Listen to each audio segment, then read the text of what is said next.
afternoon, welcome to UK Economic News. It is the 10th of March 2015 and it's 16 minutes past 1. Sorry for the technical difficulties. Reason why we're starting a bit late, one of the screens were broken. It's a sunny day here in Plymouth. And Pembrokeshire. And the North West and Manchester apparently. And there's quite a lot of happy people because it's sunny, so that's pretty good. They're not going to be happy in a minute. First story. Our friend, Mr. Blair. There's a new book due out very soon called Blair Inc. And it's looking over Blair and Cherie's craving for money. And it's being serialised in the Daily Mail. Yesterday they were revealing how Tony and Cherie's marriage was on the rocks after leaked reports of Tony's close relationship with Wendy Deng, Rupert Murdoch's wife. But today the Mail are looking at how the Blairs have made their huge fortune and how they sell themselves and their services to the world's most horrific tyrants. One such tyrant is pictured here. He is the PM of Kazakhstan, Nursultan Nazarbayev, and apparently he's one of the worst human rights records. Blair's contract with Kazakhstan is worth approximately 16 million for the first 2 years. Also in this Blair Inc. book, it's looking at Blair's relationship with Gaddafi, and it's written that one of Tony Blair's oldest friends said he used to cringe at the way Blair used to grovel to Gaddafi. Now, to me, that's really, really showing the psychopath that he is after what they were doing when they were trying to topple Gaddafi and Blair's involvement with that. Low empathy. I think we're allowed to call him low empathy until he's diagnosed. Then you can call him a psychopath.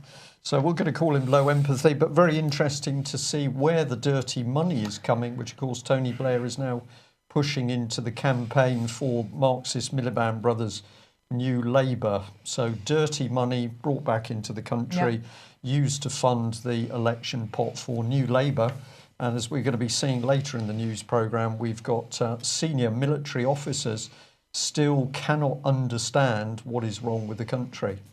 Well, if we're worried about Tony Blair and his money, we should be worried about what's happening with elderly people. Yeah, not just elderly, but children, which we'll come to in a minute.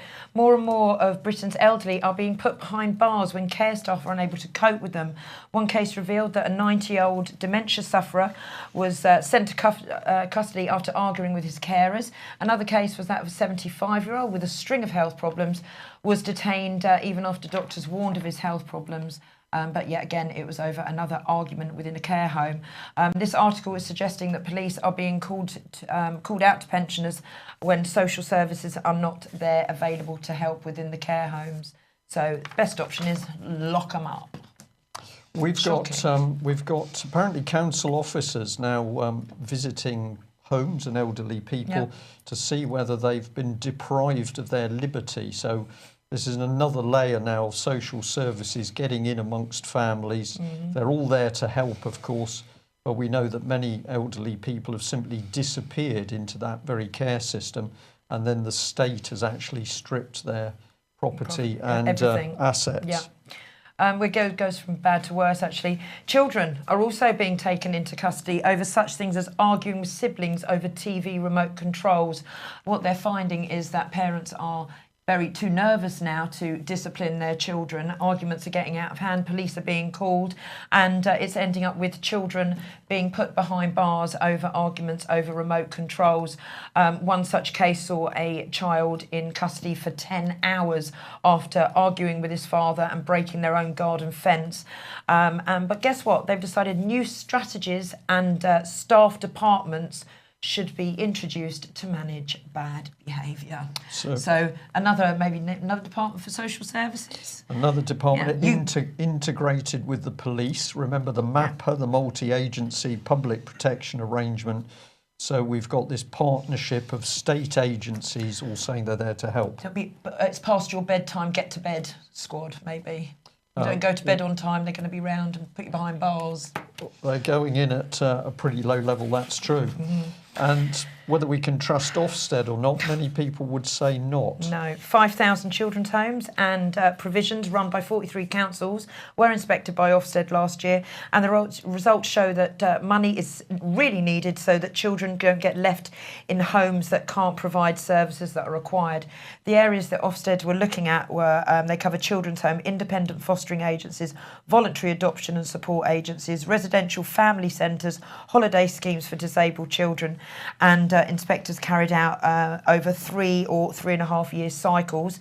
The most common of problems were 7 local authorities were found to be inadequate, apparently, and those were Buckinghamshire, Coventry, Knowsley, Manchester, Rotherham and Slough. Ofsted found little evidence of decisive action to keep children and young people safe in these areas. And the main highlighting of problems were instability in leadership, high staff turnover, poor management and poor assessment and planning. So pretty hard hitting, but of course Ofsted couldn't find anything wrong in Oxfordshire's safeguarding panel, which is the panel which covered up the abuse of children at Oxford and Cherwell Valley College. Ofsted were informed and they simply stayed to one side. We can't really help, it's the responsibility of social services. And yet this is the same organisation which the government is then using to inspect those very social services. The merry-go-round. Yeah. Okay, 396 registered sex offenders are apparently missing. NSPCC went for a Freedom of Information request to compile a report, and they found that one member of police staff is actually responsible for every 50 sex offenders. It also found that 900 police staff managed 46,000 on any one day, and expected that 1 in 10 child sex offenders will reoffend. And when the Home Office was presented with these figures, a spokesman said, the UK has some of the toughest powers in the world to deal with sex offenders, and we are committed to ensuring the system is as robust as possible. It is for the police to manage offenders in their area, but we work closely with forces to ensure legislation is effective and that officers have all the tools they needed. Shame they didn't have all the tools they needed around the Elm Guest House, Jimmy Savile's time, isn't it? Well, that's true. And also it's remarkable that if you go on U-Tree as part of the Met Police site, you'll find that the number the police invite you to call is the NSPCC.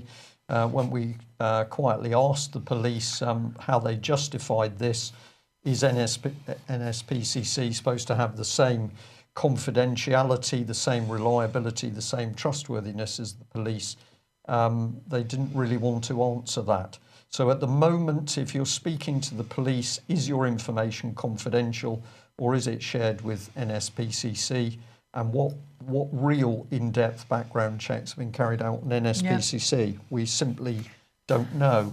It's also interesting that NSPCC should be putting in Freedom of Information requests about the location of sex offenders when it is a fact at the moment there is no centralised database in UK about missing children and indeed particularly those children that are missing within the care system. What was the figures? The figures were around, can you just remember off the top of your head how many go missing every day? Well, per year in UK, 30,000. Right. The rough figure is 300,000 people, 300,000 individuals go missing every year in UK. Roughly 2/3 are then located, and of the missing, roughly 1/3 are youngsters through to children. But the government has basically refused to set up a centralised database, and of course the government has refused to set up a database of the number of children abused in care. What the government has done is blocked all of the children's care home records for periods of up to 85 years. Or lost them. Or lost them, you've got it. Well, that brings us on very nicely to the Hampstead child abuse. Now, this is a story that we've had to sit tight on, whilst there's been quite a lot of angst and outrage, which is understandable, on the internet about this case. I'm going to say that UK Column was aware very early on. September last year. We've had the pleasure of meeting the mother of the children and her partner, and we are happy to state again today that we have total confidence in the testimony of the two children who are speaking about horrific abuse. We also have full confidence in the mother and indeed her partner that they did all of the right things by discovering what had happened to the children and then informing social services. Now, we are not going to reveal the identity of the children. This has already been done over the internet, but the UK column will not be doing that. So this is the photograph we're prepared to show of the two children. They are at the centre of a Hampstead satanic ritual abuse case.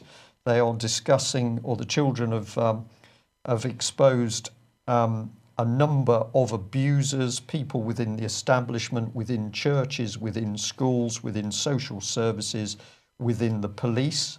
Quite extraordinary what then happened. So let's recap.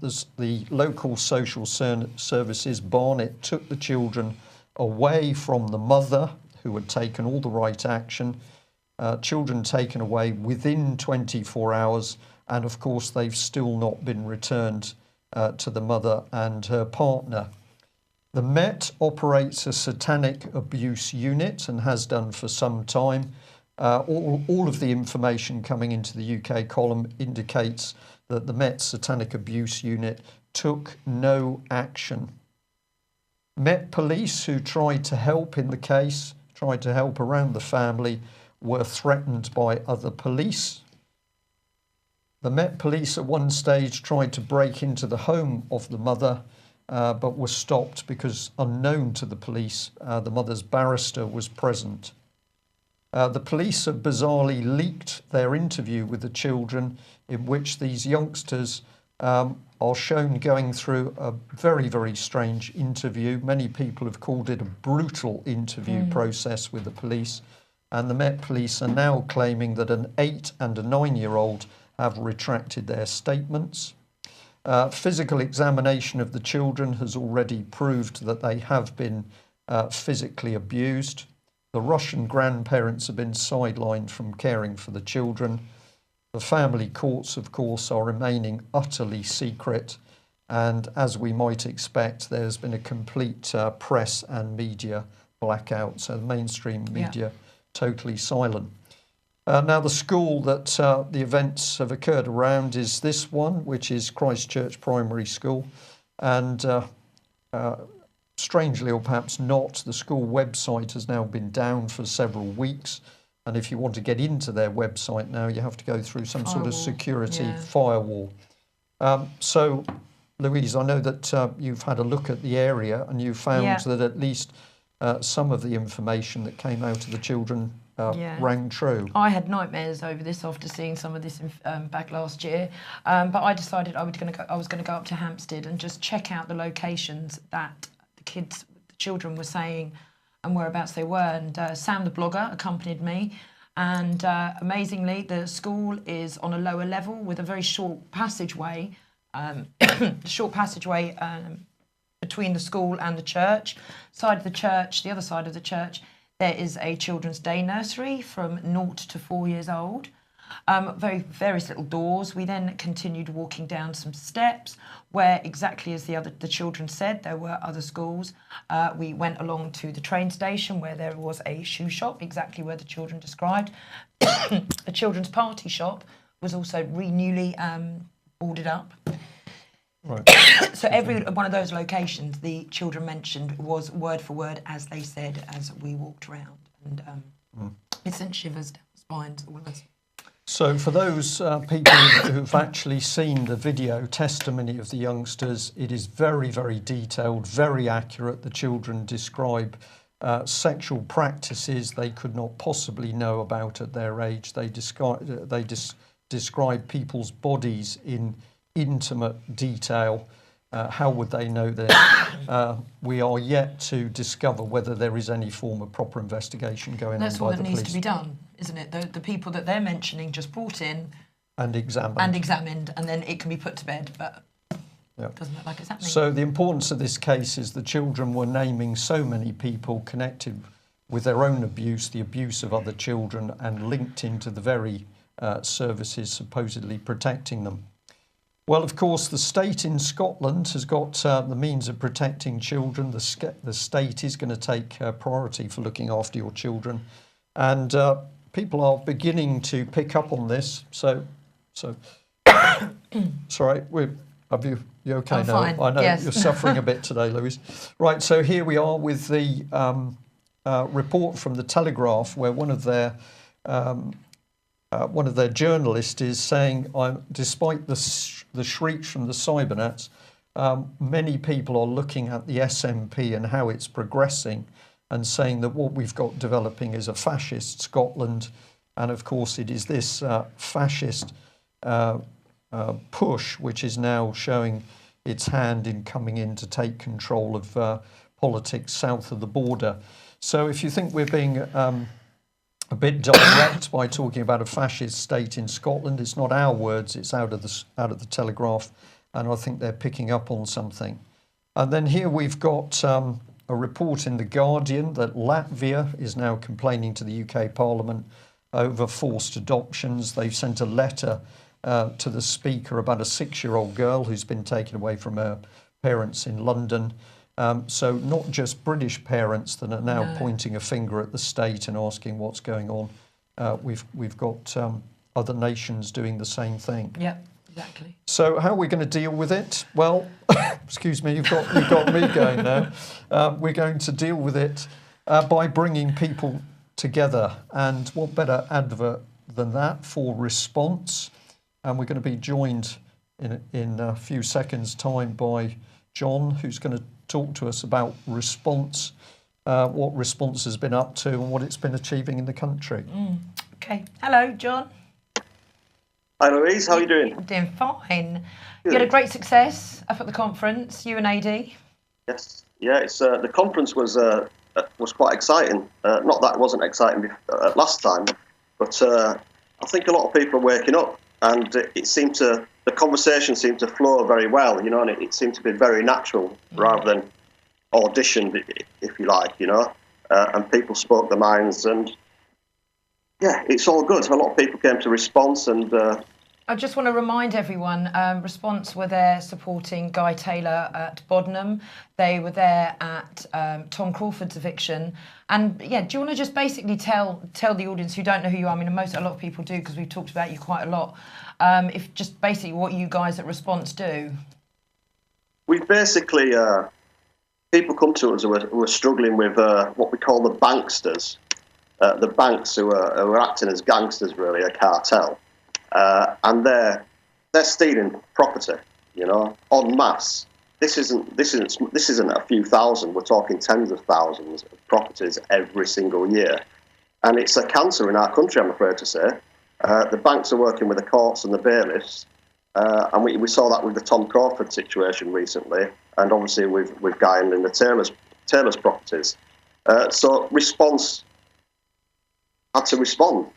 So we had to bring something together, like-minded people. Some of us have got experience in the legal field, the law field, dealing with courts. Then we have a section of us that actually go to the evictions and attend the eviction process, whilst people like myself and Guy and Tom, we work on the paperwork and try to deal with this court system. I mean, we've got something going on, a woman called Glynis Craggs, who's got an eviction going on tomorrow up in Durham at 11 a.m. Now, currently, both myself and Adi are working on the paperwork, and we're trying to get what's called a stay of execution to stop that. But the paperwork in the court system is ridiculous. You know, if you ring up the court 9 out of 10 times, and check this out and test the water, people that are listening in, 9 out of 10 times, you ring up the court and you'll have people from the court saying, we don't understand the law. They've got no legal training. It's like a taxi driver driving without a driving licence.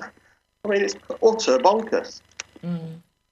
And are you feeling now that sort of more people are picking up on what you're doing? One of the things that we saw at the conference is that when we moved on to the grand juries, to put grand juries in place to actually look at real evidence, people started to get nervous. This was taking them from, I think, sitting in front of whatever computers and emailing about what's going on. When you start to say, people, we need to get you involved, properly doing things.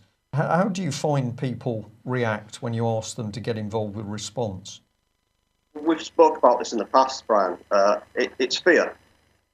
And this is what, you know, what I call propaganda programs, i.e. like the BBC, etc. they're shoveling fear into people. You know, Louise mentioned about the police thing and the children thing, and you know, they're getting involved in a nanny state, let's call it. You know, they want to control you, me, our children, our finances, etc., etc. So people quite rightly are scared. But like I mentioned before, and a great article in one of my favourite news columns, and it's by Ian Crane, and it's called Apathy Kills. And that's one of our greatest threats at this moment in time. Because if people don't stand up against this fear, against this tyranny, which is terrorism in the UK, let's not make no bones about that, we're going to have greater problems. And we're actually seeing this all across Europe. It's not just in the UK that we're finding this. And can I just say what Albert Einstein said? He said, the world is a dangerous place to live, not because of the people who are evil, but because of the people who don't do anything about it. Exactly. You know, so as a collective, you know, and it's brilliant that UK Column are supporting us, and Response are supporting you as well, and the British Constitutional Group. We've got several groups, and we've all got the same agenda, and it's not a bad agenda. It's an agenda of truth and a good agenda. So I appreciate it, and I thank UK Column for, you know, bringing this in the public domain.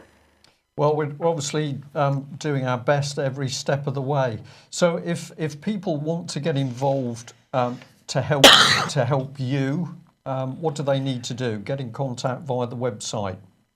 Yeah, either contact yourselves, you know, UK Column, if people contact you, I get a lot of queries from you guys, or go to our website, which is on our banner, and that's www.responseuk.org, where we will respond as fast as we possibly can. The thing that we need, though, and I need to emphasise it, you need to give us time. Don't ring one of us up or contact us the day after you've been evicted or a couple of days before it happens. We need time to get involved, especially if we're going to deal with the cause. And by the way, we don't take money for this. This is a service we provide out of the goodness of our hearts because we have a conscience and we want to bring the UK, well, and other countries back to reality, you know. There are loads of groups on Facebook for every area. There's like a response for Devon, Southwest, Northwest London. So if you're in those areas and you want to join those groups and be able, and that you can actually support, actually get out there and do something. You know, if people do put out a call, they've got a bailiff. You know, all they want is people to basically, you know, if one of you guys can't be there with legal issues, it's good that legal experience. It's good if the public can just be there with cameras, you know, peacefully, to turn up and support those people who the bailiffs are tracking down. And it isn't just home evictions, is it? It's not just home evictions, and it's very important to... Michael Doherty said this at the last weekend. It's very important to record things because that's our evidence, you know. And there are things... This isn't all negative. You know, if you look at the Tom Crawford family situation where hundreds of people, and I think there were 600 or 700 people that I was there as well, and they all went there because they had hearts to protect an amazing family, you know. But we're doing this for our children as well, and you did some stories earlier about horrific paedophile activity, which is a disgrace, and the Metropolitan Police seemingly are covering this up, and the mainstream media are definitely covering this up, you know. So it's not just about evictions, it's about our freedom, our morality, about our consciousness, and protecting our children's children, or they're going to be homeless. You know, look at you know, we could talk about all these subjects, you know, like the poverty that is in a country we're loaded, really, as a country. And we've got children going to food banks, for heaven's sake. What the hell's going on? Yeah. Well, we're going to cover some of the rest of the news, John, which will bring you in on a couple of points, because I can see in the chat box people saying everything is speeding up, and we are picking up on this as well. So are many professional people. They're now starting to say, what on earth is going on as this huge flood of rhetoric from David Cameron's government comes in. Of course, you don't hear from individual MPs anymore. You only hear from President David Our King Cameron. But people are talking about it piling in. We'll just bring up your banner advert for people. If you want to get in touch with Response, here's the website, www.responseuk.org. And there's phone numbers to call on. So there you are. If you want to get in touch, not only for help for yourself, but also to help other people. Exactly, yeah. Sticking together is the join key the thing. groups, and then if people put out a call in your area, it's just for everyone to kind of get involved and support people within your area and supporting your neighbours, I suppose. Absolutely. And here is a man who's been able to achieve amazing things by not only his persistence in keeping going. Robert Greene, who came to the conference and spoke briefly, we've already reported that he's now got 250 hours of community service. But most importantly, gagged for life. Robert Greene is no longer able to mention the abuse of Aberdeen girl Holly Gregg. He's not able to talk about any child in Scotland who is being abused. What has Robert ever done? All he's ever done is work to expose child abuse. And now, as the Telegraph says, we've got this fascist system in Scotland bringing in controls to replace parents. The state is going to look after your children. Well, it's going to allow them to be abused. And if you dare speak out, it's going to silence you. And of course, Robert received no real assistance from anybody across the spectrum of parties, whether it's Lib Dem, Labour, SNP or Conservative. The hard fact is that the MPs were really not getting to grips with that case, even though they're speaking out in Parliament on the subject of child abuse.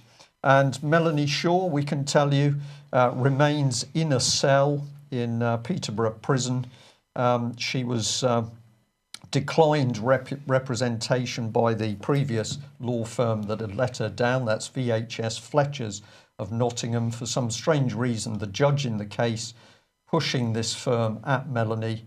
We understand she was having none of it and has refused representation, not surprisingly, by a firm she says let her down badly in court.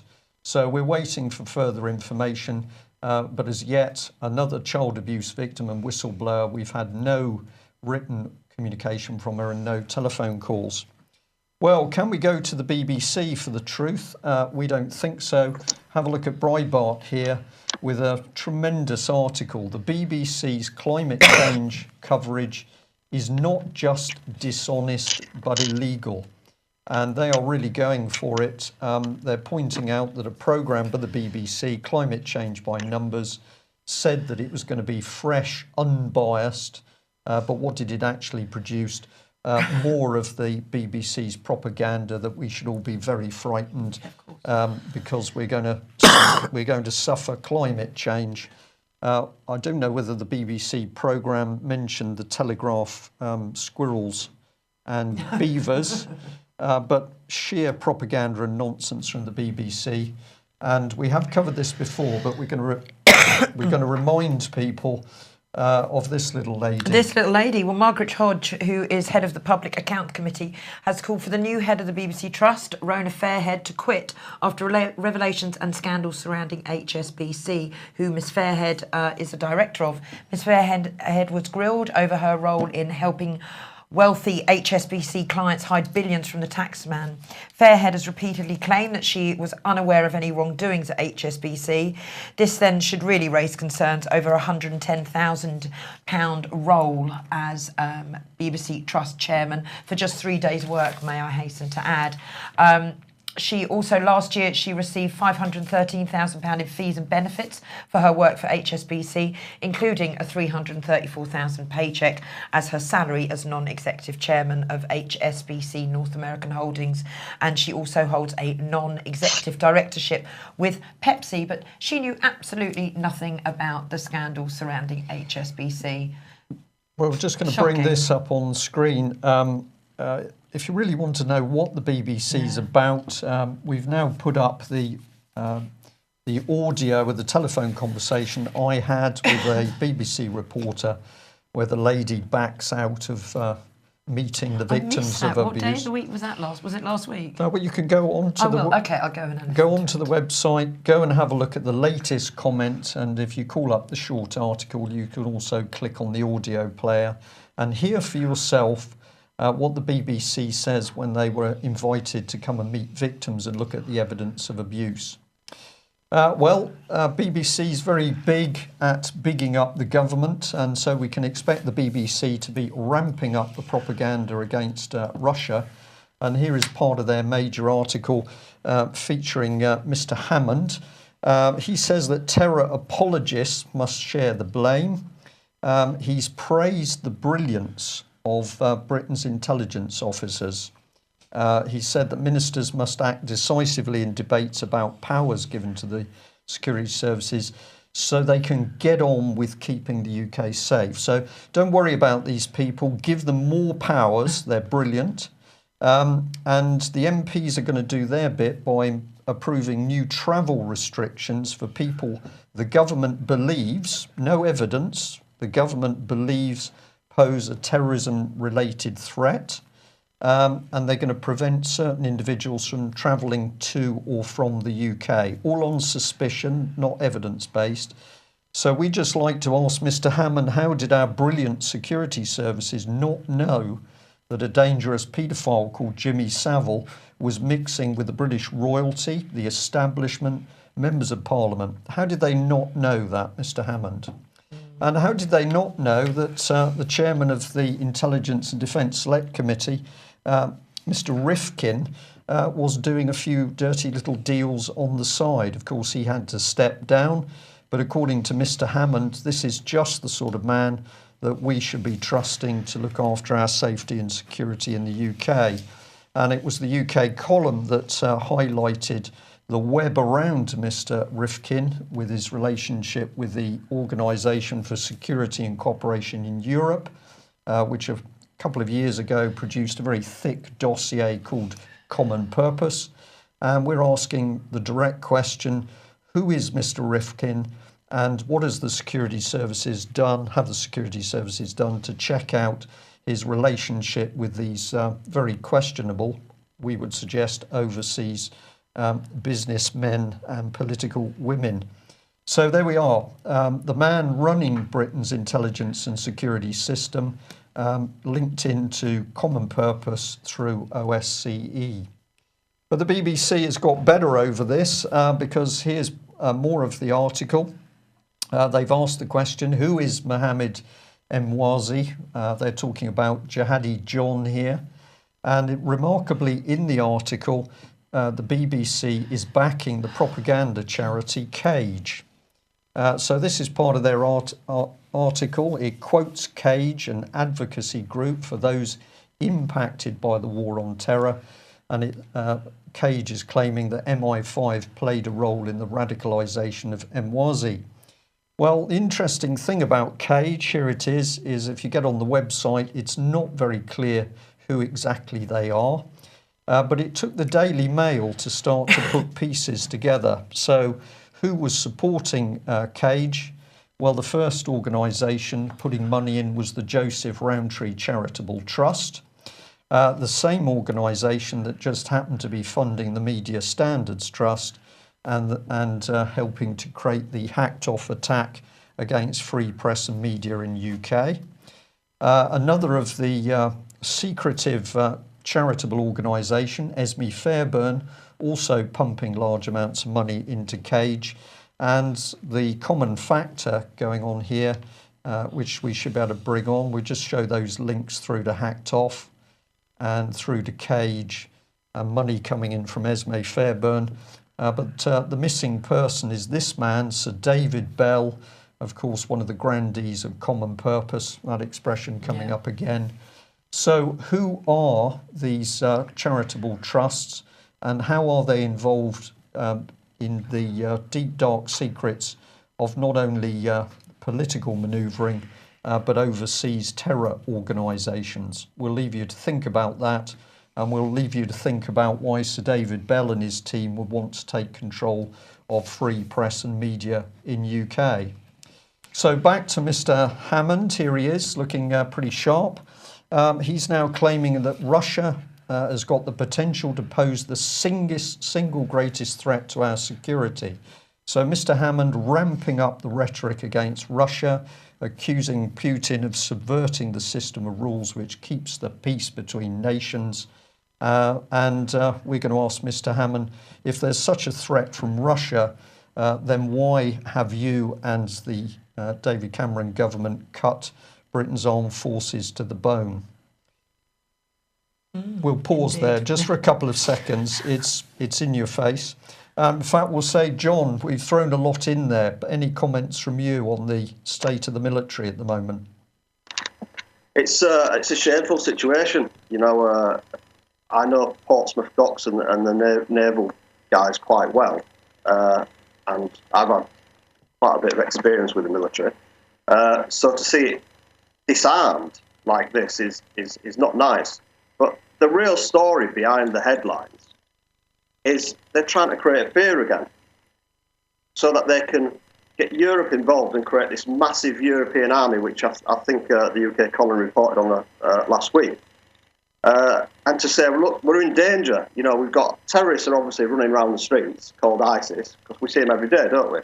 And we've got Putin, who obviously wants to destroy the UK, which isn't the case. I mean, David Cameron wants to destroy the UK, and he's doing a pretty fine job of it. So yeah. I think we should thank him for that, really, shouldn't we? Well, I'll think about that. But you're absolutely right. We just bring this up. We're just going to say where the UK column had got it right. We were warning effectively of treason behind closed doors in 2011. And we were asking why we had another charity, the Franco-British Council, acting behind closed doors with senior military people to discuss the Strategic Defence Review. Now what's come to the surface, we've got Claude Juncker here saying we need a European army. Well, nobody should be surprised because it was this work of the Franco-British Council meeting in a variety of places, including the residence of the British ambassador in Paris, where they were discussing, before there was any debate in Parliament, how Britain was to be locked into France for 50 years as far as defence is concerned. And we said back in 2011, we are to be stripped of our military power to act alone. Our military command and control structures are to be weakened and confused by French collaboration and partnering, and we're to be stripped of nuclear weapons. Sensitive subject that, but we're hearing through the grapevine senior military people deeply concerned that following Gordon Brown's efforts to destroy the British independent nuclear deterrent, there are more moves, in particular with the SNP and Mr. Clegg, of course, to get rid of our independent deterrent. And we also warned back in 2010 that the agenda to disarm Britain was, of course, being run through the supranational banking organisation. Let's have a look at what we were saying back there. Should be able to highlight this. Is it coming on screen? Yes, it has. Piggybacking on the chaos deliberately caused by the New Labour Marxists, Blair, Brown and co., Cameron has quickly set the armed forces against each other. So it was divide and rule as they squabbled for cash. And what we've said is under the smokescreen of politically driven inter-service angst, rivalry and ignorance, the respective chiefs of staff have been duped into scrabbling for military assets rather than standing back and assessing the nature and scale of the threats against Britain. And we went on to say that the defence chiefs need to recognise that the problem is subversion in UK in the first place, in that we've got defence funded, propagated and controlled by the privately controlled banks nested in the City of London, the majority of which are under supranational and EU, not national control. So defence chiefs, we're going to say, if any of you are listening today, I'm afraid you need to get off your bottoms and wake up and start to actually have a look at who is controlling not only Britain's politicians via blackmail of paedophilia. What we've got is the supranational banks dictating Britain's defence policy. Well, here's a man with white feathers on his cap, and We've got Danat, a big man in the army, of course, at one stage. Well, he's now saying that Russian aggression in the Crimea is reminiscent of the 1930s. But isn't it remarkable that this is the same man who's been a senior officer who simply watched while Britain's army was reduced to an unworkable level? So we've shown this before. David Cameron warning about Russia. He slaughtered the Navy so that we've got to beg for charity to man warships. We've got very few fighters to intercept these so-called Russian Bear probing flights. At the same time, Cameron is standing on the world stage and shaking the drums of war. The only assets he's really got are American forces. And here we are back in 2009, UK column again warning that our military was to be sold out to the French. So just stay with it because we're really focusing in on the destruction of our ability for Britain to defend itself. Have a look at what Cameron has been up to. Treason with the Constitution and common law, breakup of the Union. We've got collaboration in the international banking fraud. We've got a foreign policy of creating wars and death. I don't see the same track record for Putin and Russia. We've got a domestic policy which is creating a dictatorship, destroying the NHS, an unaccountable third sector. And of course, the state is now going for your children. Nice. A pause there. Yeah, it's all in front of us. Well, what sort of men are controlling the country? Here he is, the Britain's first Taliban qualified MP, also known as Florence of Arabia or Rory Stewart. We're now beginning to hear that defence chiefs are calling for this man to stand down as presumably unable to do his job. Florence of Arabia by name, chairman of the Defence Select Committee. Should we trust this man? Well, UK column doesn't think so. Definitely not. And where can we go? Well, don't sleep safe knowing that Britain's safety is in this man's hand. We'll just bring this one in and we'll end on one more thing. We've been told that the Royal United Services Institute has suddenly got very squeamish over the name of Falklands Admiral Sandy Woodward. This is one of the retired senior military people now beginning to really question what is happening around Britain's military.